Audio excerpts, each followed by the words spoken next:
Dictée du 3 novembre 1946. L'ange Azarias dit: L'homme, un nouveau Lucifer, veut souvent se rebeller contre le Seigneur, et dans son orgueil, il se prend pour un maître capable de dévier les événements voulus par Dieu, de les anéantir même, et d'en créer de nouveaux, les siens.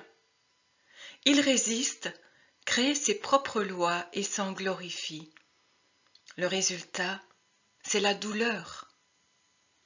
En effet, tout ce qui sort de la justice et de l'ordre est cause de souffrance. L'homme se fait souffrir parce qu'il sort de la justice et de l'ordre surnaturel.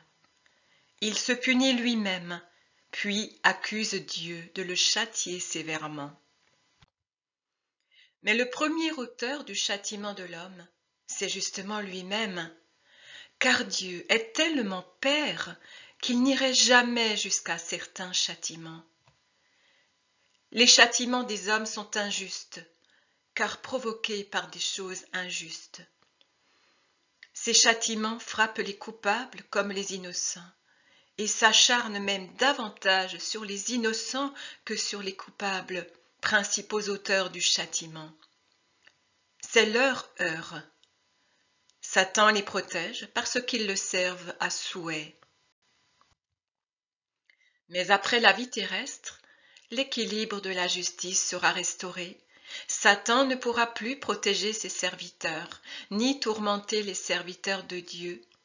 La volonté de Dieu sera intouchable et décrétera la joie pour les martyrs de l'homme et de Satan, la joie pour ceux qui auront pleuré et souffert de persécutions, la joie pour ceux qui auront su rester fidèles aux vertus et à la loi d'amour. Terrible sera la punition des rebelles, des orgueilleux, des cruels, des injustes, des persécuteurs de leurs frères et des offenseurs de Dieu. La première parole de Jésus sur la croix était une prière pour les plus grands pécheurs et ses plus subtils bourreaux, tortionnaires même, parce qu'il faisait souffrir de la plus grande souffrance cette partie qui n'est pas la chair. Aimer ainsi exige une grande force d'esprit, une force intarissable. Votre moi est une trinité de forces et de sensations diverses. Le moi supérieur, spirituel, a chez les vrais fils de Dieu une continuelle volonté d'amour et de pardon pour imiter le Christ, et par conséquent de vivre d'amour dans l'amour. Le moi moral réagit déjà avec plus de force contre ce qui le blesse. Les affections lésées font souffrir, les estimes ébranlées s'écroulent. Les désillusions conduisent à des jugements sévères, et les offenses au désir de rendre ce que l'on a reçu, ou du moins à des ressentiments qui endurcissent le cœur à l'encontre des coupables. L'homme a de telles pesanteurs de matière jusque dans sa façon de penser et d'agir en réponse à ce qu'il subit. Seul le moi spirituel échappe à votre déchéance qui vous rend sensuel même dans les choses morales. Comme si les racines de l'arbre de votre luxure se plongeaient au-delà de la chair, dans les fibres immatérielles de votre pensée immatérielle, et pourtant opaque et lourde en comparaison de l'esprit. Ensuite, la partie animale, le moi animal, car la souffrance, quelle qu'en soit l'origine et la forme, est toujours une exaspération de la chair et du sang, des nerfs et des organes, hurle pour la moindre douleur ou vexation qui perturbe l'équilibre physique et psychique et trouble ainsi l'homme tout entier. Ce moi hurle sa volonté animale de réagir violemment.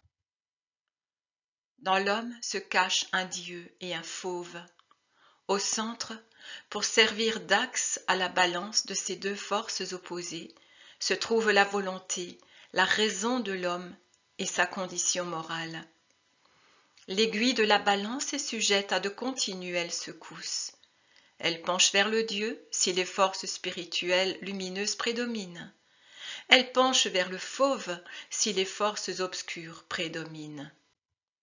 Mais si l'axe est solide, s'il ne sort pas de ses gonds et que l'homme sait demeurer un animal raisonnable, alors l'aiguille de la balance s'oriente là où il y a ferveur d'œuvres surnaturelles. Alors le fauve est vaincu et le Dieu triomphe. Je pourrais aussi te dire que la volonté de l'homme, libre et consciente, est comparable à l'aiguille aimantée qui tremble sur le pivot central d'une boussole. Comme suspendue, elle est attirée par la force divine, par le pôle parfait opposé au pôle démoniaque. Si la volonté s'est restée bonne, l'aiguille doit nécessairement se tourner dans la direction du surnaturel. Les circonstances de la vie auront beau tourner et retourner la créature dans toutes les directions comme une feuille emportée par un tourbillon de vent, son aiguille, sa volonté, sera toujours orientée vers Dieu. Parfois, elle devra faire un tour complet sur elle-même pour retrouver son Seigneur. Mais si Dieu est son tout, elle y parviendra. Elle sera toujours en Dieu, toujours dans l'amour, même si les hommes et les démons s'évertuent sans relâche à la troubler, à l'emporter dans la tempête vers les récifs de la perdition.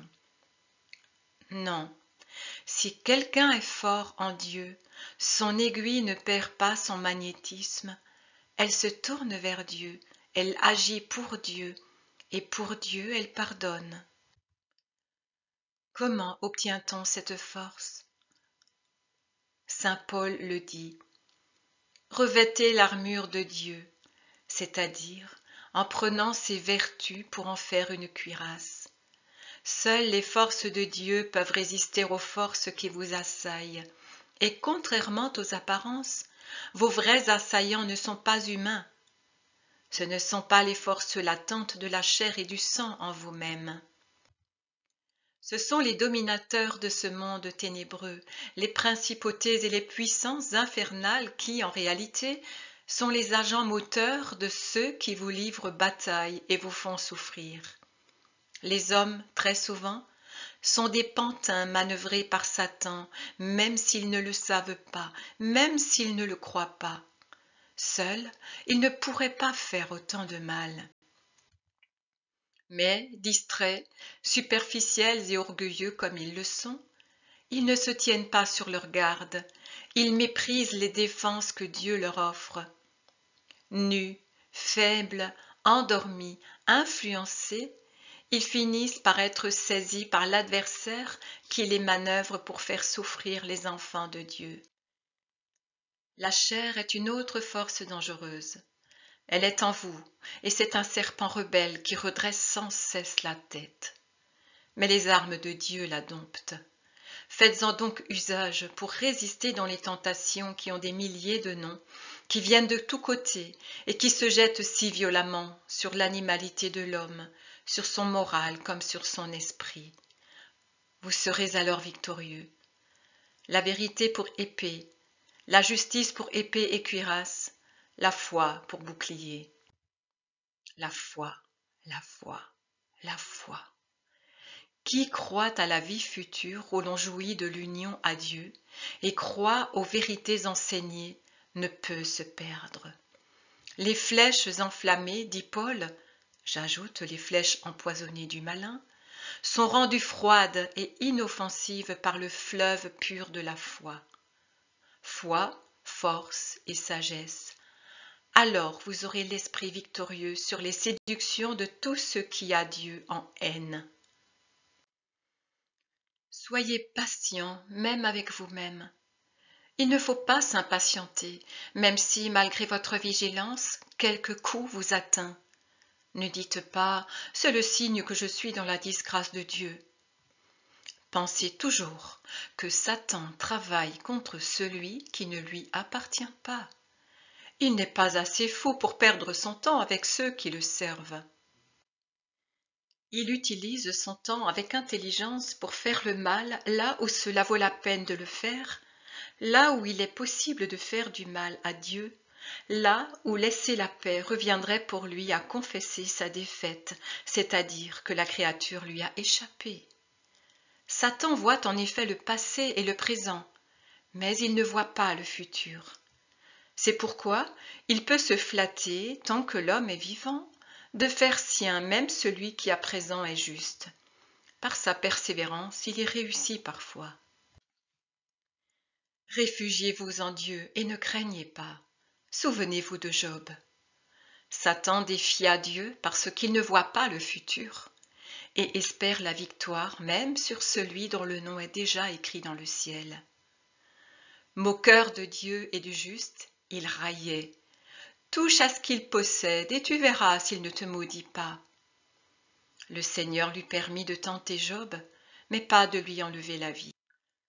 Alors Satan fit rage contre le juste, ne lui épargnant aucune douleur, pas même les reproches injustes de faux sages, c'est-à-dire sages seulement en parole et parce qu'ils jouissaient de tous les biens de ce monde. Tu sais ce qu'est cette souffrance. C'est celle qui est plus pénible que la maladie, que la mort, que la perte de ses biens, celle qui éprouve les vertus plus que toute autre épreuve.